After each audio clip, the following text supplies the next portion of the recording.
Hi students, welcome to our YouTube channel. பயிற்சி 1.3 7வது கணக்கு நம்ம இப்ப பார்க்க போறோம். 24 சென்டிமீட்டர் பக்க அளவுள்ள சதுர வடிவ துண்டிலிருந்து 4 முனைகளிலும் சம அளவுள்ள சதுரங்களை வெட்டி படத்தில் உள்ளவாறு மேற்புறம் திறந்த ஒரு பெட்டி செய்யப்படுகிறது. இந்த பெட்டியின் கன அளவு V எனில் V ஐ எக்ஸின் சார்பாக குறிப்பிடுக. இப்போ நமக்கு கன அளவு வந்து வின்னு சொல்லிட்டாங்க. அந்த விய வந்து எக்ஸோட சார்பாக நம்ம குறிப்பிடணும். அப்ப வந்து நம்ம பெட்டியில என்ன சொல்லியிருக்காங்கன்னா 4 முனைகளை கட் பண்ண சொல்லியிருக்காங்க. 4 முனைகளை வெட்டி எடுக்கிற அந்த இது வந்து எக்ஸ் அப்படின்னு சொல்லியிருக்காங்க. அப்போ இந்த சதுரத்துல 4 பக்கம் சம அளவுள்ள எக்ஸ வந்து நம்ம வெட்டி எடுத்துட்டோம். வெட்டி எடுத்ததுக்கு அப்புறம் வந்து இது வந்து எப்படி இருக்கும்னா, இப்படி ஒரு பாத்திரம் நமக்கு கிடைக்கும். மேற்பக்கம் திறந்திருக்கிற மாதிரியான அமைப்புல உள்ள ஒரு பாத்திரம் மாதிரி ஒண்ணு கிடைக்கும். இப்போ இதுல வந்து இந்த பக்கமும் நான் எக்ஸ் தான், இதோட நீளம் இது வந்து நீளம்னு வச்சுக்கோங்க. இந்த பக்கமும் ஒரு எக்ஸ வெட்டினேன், இந்த பக்கம் ஒரு எக்ஸ வெட்டினேன். அப்போ வந்து இதோட நீளம் வந்து மொத்தம் வந்து 24 சென்டிமீட்டர்னு நமக்கு தெரியும். அதுல இருந்து இங்க ஒரு எக்ஸ் இங்க ஒரு எக்ஸ்ன்னு 2 எக்ஸ நான் கட் பண்ணிட்டேன், எடுத்துட்டேன். அப்ப வந்து 24 மைனஸ் 2 எக்ஸ்ன்னு இருக்குமா.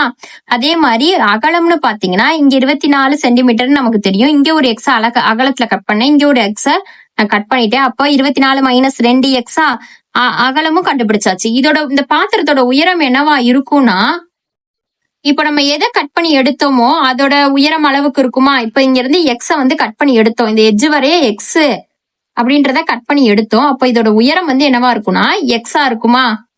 அப்போ இதோட உயரம் வந்து இங்க இருந்து இது வரைய நம்ம கட் பண்ணி எடுத்திருக்கோம், அதுதான் இதோட உயரம். இந்த பாத்திரத்தோட உயரம் இது வந்து எக்ஸ் அப்படின்னு நமக்கு கிடைக்குமா.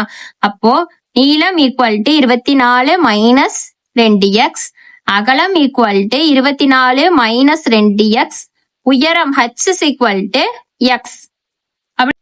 இப்போ கன செவ்வகத்தின் நீளம் கண்டுபிடிச்சாச்சு, அகலம் நமக்கு தெரியும், உயரம் அதே மாதிரி நமக்கு தெரியும். இப்போ கன செவ்வகத்தின் கன அளவு அதுதான் கண்டுபிடிக்கணும். v is equal to நீளம் இன்ட்டு அகலம் இன்ட்டு உயரம், l into b into h கன அளவு அப்படின்றத எழுதிக்கலாம். நீளம் வந்து 24 மைனஸ் 2 எக்ஸ், அகலம் வந்து 24 மைனஸ் 2 எக்ஸ், உயரம் வந்து எக்ஸ். 3ஐயும் எடுத்து எழுதியாச்சு, 3ஓட மதிப்பையும். இப்போ 24 இதோட பெருக்கணும், அதே மாதிரி மைனஸ் 2 எக்ஸையும் இதோட பெருக்கணும். அப்படின்னா 24 இன்ட்டு 24 மைனஸ் 2 எக்ஸ், இப்போ minus 2 X into 24 minus 2 X நமக்கு வருமா. இன்ட்டு ஒரு எக்ஸ் இருக்கு, அதை அப்படியே எழுதிக்கோங்க.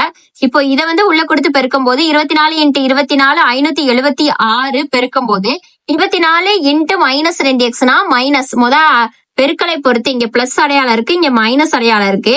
பெருக்கலை பொறுத்து அடையாளங்களை பெருக்கணும். பிளஸ் பெருக்கலை பொறுத்து அடையாளங்கள் வெவ்வேறா இருந்துச்சுன்னா நமக்கு மைனஸ் கிடைக்கும். அப்போ minus plus into minus minus. அப்போ 24 இன்ட்டு 2 அடுத்து எண்களை பெருக்கணும். 24 இன்ட்டு 2 வந்து 48. அடுத்து இந்த எழுத்து இருக்கு இல்லையா, எக்ஸ்ன்ற எழுத்து, இங்க ஒரு எழுத்து இருக்கு அப்படின்னு பாக்கணும். எழுத்து இல்லைன்னா எக்ஸா அப்படியே போட்டுடலாம். இங்க வேற ஏதாவது எழுத்து இருந்துச்சு, இப்ப ஏவோ பியோ இருந்துச்சுன்னா ஏஎக்ஸ் பிஎக்ஸ் அப்படின்னு நமக்கு கிடைக்கும். இங்க எழுத்து இல்ல, அதனால அப்படி எக்ஸ போட்டாச்சு.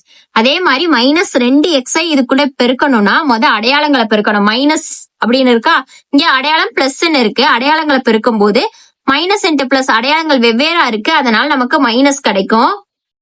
2 இன்ட்டு 24 அடுத்து எண்களை பெருக்குங்க, 48. அப்புறம் எழுத்து எக்ஸ பெருக்குங்க, இங்க வந்து எதுவுமே இல்ல, அதனால வெறும் எக்ஸ் மட்டும் நமக்கு கிடைக்குது. அதே மாதிரி மைனஸ் 2 எக்ஸ் மைனஸ் 2 எக்ஸோட பெருக்கும் போது காலத்தை பெருக்கணும்.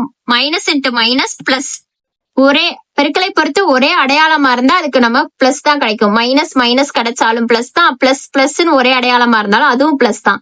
அப்போ ஒரே அடையாளமா இருக்கிறதுனால இது வந்து பிளஸ்ன்னு மாறிடும். 2 அடுத்து எண்களை பெருக்குங்க, 2 இன்ட்டு 2 4. அடுத்து எழுத்துக்களை பெருக்குங்க, இங்க ஒரு எக்ஸ் இருக்கு, இங்க ஒரு எக்ஸ் இருக்கு. X into X X square அப்படின்னு கிடைக்கும். இங்க அடிமானம் 1 அப்படி இருக்கும் போது இன்ட்டு எக்ஸ், இது நமக்கு ஏற்கனவே கணக்குல உள்ள உயரத்தோட எக்ஸ வந்து அப்படியே கடைசி வரை கொண்டு வரணும். இன்ட்டு எக்ஸ்ன்னு போட்டுக்கோங்க. இப்போ இதுல வந்து என்ன கிடைச்சிருக்கு அப்படின்னா எக்ஸோட மதிப்பு பெருசா உள்ளதை எழுதுங்க. அப்போ 4x² எழுதுங்க. அடுத்து இங்கேயும் -48x, இங்கேயும் -48x. அப்போ இரண்டையும் கூட்டிடலாமா?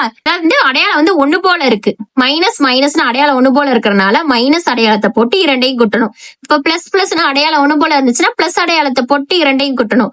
இப்போ இங்க பிளஸ் இங்க மைனஸ்ன்னு இருந்துச்சுன்னா அதை கழிச்சு பெரிய எண்ணுக்குரிய அடையாளம் போடணும். அதனால இப்போ மைனஸ் ரெண்டு அடையாளம் ஒண்ணு போல இருக்கு. அதனால மைனஸ போட்டு ரெண்டையும் கூட்டணும். இரண்டையும் கூட்டினா 96x கிடைக்கும். அடுத்து 576 அப்படின்றதுக்கு முன்னாடி வந்து பிளஸ் இருக்குன்னு அர்த்தம். Plus 576 into X. இந்த எக்ஸ வந்து இது கூட பெருக்கும் போது 4x² இருக்கிறது x³ மாறும். இங்க x இருக்கிறது x² மாறும். எக்ஸே இல்லாதது எக்ஸா மாறும். கன அளவுகள் இதுதான் நமக்குரிய விடை. Please subscribe the channel.